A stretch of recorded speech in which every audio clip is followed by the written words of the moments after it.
বিয়ের আগে যখন শরীর অসুস্থ থাকতো বা শরীরটা একটু খারাপ লাগতো না, তখন মা বাবা বলতে এই শুয়ে থাক, কোনো কাজ করিস না। কিন্তু বিয়ের পরে আর সেই বলার জায়গাটা কোথায় যেন হারিয়ে যায়, তাই না?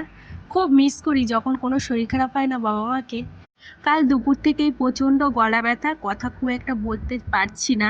তাই একটু সকালবেলা আমার ননদি চা করছিল, আমি বললাম একটু র চা করো, কেননা আমার গলাটায় প্রচণ্ড ব্যথা করছে। আনিশা স্কুলে যাবে, এটা দুদিন মিলিয়ে মিশিয়ে ভিডিও, যেহেতু শরীরটা ভালো নেই, সব কাজ করছি ঠিকই কিন্তু ভিডিও করার এনার্জিটা নেই।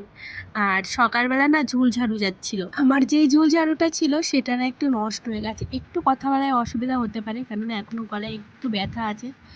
প্রথমে জিজ্ঞাসা যখন করেছিলাম তখন বলেছিল 70 টাকা আর 50 টাকা, যখন কাছে এলো না দামটা বেড়ে গেল। তবে হ্যাঁ, আমি সব থেকে ভালোটা নিয়েছিলাম, আর একটু শক্তটাই আমাকে নিতে বললো, কেননা আমার ঘর প্লাস্টার নেই তো, নষ্ট হয়ে যাবে এর জন্য। এটা আমার ভীষণ দরকার ছিল। সকালে আজকে অনেকগুলো কেচে দিয়েছি, সেগুলোই ছাদে নাড়তে এসেছিলাম। শরীরটা একদম ভালো লাগছিল না, তাও এই কাজগুলো ফেলে রাখতে না আমার একদম ভালো লাগে না। আমি না ছাদে খুব একটা জামা কাপড় মেলতে আসি না, তবে যেদিন অনেকগুলো জামা কাপড় হয় না সেদিন আসি, না হলে তো নিজেই মেলে দিই। বিয়ের পরে না জীবনটা সবারই চেঞ্জ হয়ে যায়, বিয়ের আগে কিন্তু বোঝা যায় না। যতক্ষণ না তুমি বিয়ে করে শ্বশুরবাড়ি যাচ্ছ ততক্ষণ কিন্তু বুঝবে না।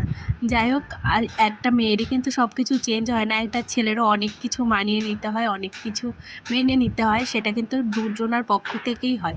যাই হোক, মেয়েদের একটু যদিও বেশি মানিয়ে নিতে হয়। নিচে এসে এই যে এখন একটু ব্রাশ করবো, ফেস ওয়াশটা কিন্তু প্রতিদিন আমি নিই না। আমার মধ্যে কে কে আছো বলো তো, যেদিন মন মর্জি হয় নিই, না হলে নিই না। জানি স্কিন কেয়ারটা ভীষণ দরকার, বাট আমার হয় না।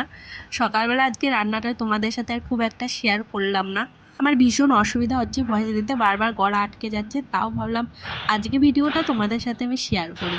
আর এটা না দুদিন ধরে লেপটা রোদে দেওয়া রয়েছে, বাট ওই শরীর খারাপ বলে আর নাছানো হচ্ছে না আর কি, তার জন্য আজকে একটু নাছালাম। আর এইদিকে কাউচি সেনারা এসেছিলো, আর কাঁচিটায় ধার দিতে হলো, আমার ননদটাই দিচ্ছিলো, তাই আমি একটু আবার ভিডিও করলাম। আর আমার গ্যাসটাও একটু কেমন মানে কম আগুন বেরোচ্ছে তো, তাই আমি ওই গ্যাসটাও দেখিয়ে দিয়েছিলাম। গ্যাসটাও আজকে ঠিক করে দিয়ে গেছে। প্রতি সপ্তাহে একবার করে আসে, জানো তো, আমাদের এখানে আর কোথাও যাওয়া লাগে না কাঁচি শান দিতে, প্রতিদিন বাড়িতে আসে। ছোট একটা কাঁচি ছিল, সেটাও শান দিয়ে নিলাম। এটা হলো তার আগের দিনকার ভিডিও করে রেখেছিলাম, তোমাদের সাথে শেয়ার করা হয়নি, তাই ভাবলাম শেয়ার করে দিই। আমার বরকে বলে রেখেছিলাম যে তুমি না মটর এনে একটু একটু ঘুগনি আর হলো দই দিয়ে পরোটা বানাবো, কিন্তু আমার বর এনেছিল ওই কাবলি ছোলা, ওর নাকি কাবলি ছোলা খেতে ভীষণ ইচ্ছা করছে, আর পনির এনেছিল সাথে। আর না আজকে দই পরোটা করতে গিয়ে যে কী হয়েছে, আরও দই লাগতো, আমি না বুঝতে পারিনি। দই দিয়ে ছেনলে খালি দই দিয়েই ছেনতে হয়, এটা আমার মাথায় ছিল না। জল দিয়েছিলাম তাই পরোটা ভালো হচ্ছিলো না, তাই ভাবলাম লুচিই করব। আজকে আমার যাকে একটু ডেকে নিয়েছিলাম, কেননা আমি বলেছিলাম যে তরকারিটা তুমি রান্না করো, আমি সব গুছিয়ে দেবো, কেননা আমার যা না খুব সুন্দর তরকারি রান্না করে। তার জন্য যাকে ডেকেছিলাম। আর আমার তো আগের থেকে ময়দাটা ছেনে নিয়েছি, এখন পনিরগুলো কেটে আমি ভাবছি ভেজে নেবো, আর আমার যাকে বলবো মশলাগুলো করতে। তো আমার যা চলেও এসেছিলো এর মাঝখানে, আমি বলেছি তুমি খালি একটু মশলাগুলো রেডি করো, আমি গিয়ে মিক্সি করে দিচ্ছি। আর একটু দেখলে না রাখলাম, ওটা হলো আমার মেয়ের জন্য। আমার মেয়ে না ভাজা পনির একদম খেতে চায় না, ও দেখলাম কাঁচা পনিরটা খেতে চাইছে। আর আনার সময় দেখলে একটুখানি ভাঙা ছিল, ওইখান থেকে কিন্তু আমার মেয়েকে একটু দিতে হয়েছে। আর একটু রেখে দিয়েছি, ভেবেছি প্রতিদিন একটু করে দেব, যেহেতু কাঁচা পনির তার জন্য অল্প করেই দেবো। আর ও না বেশি খায় না, একসাথে অল্প অল্পই খায়।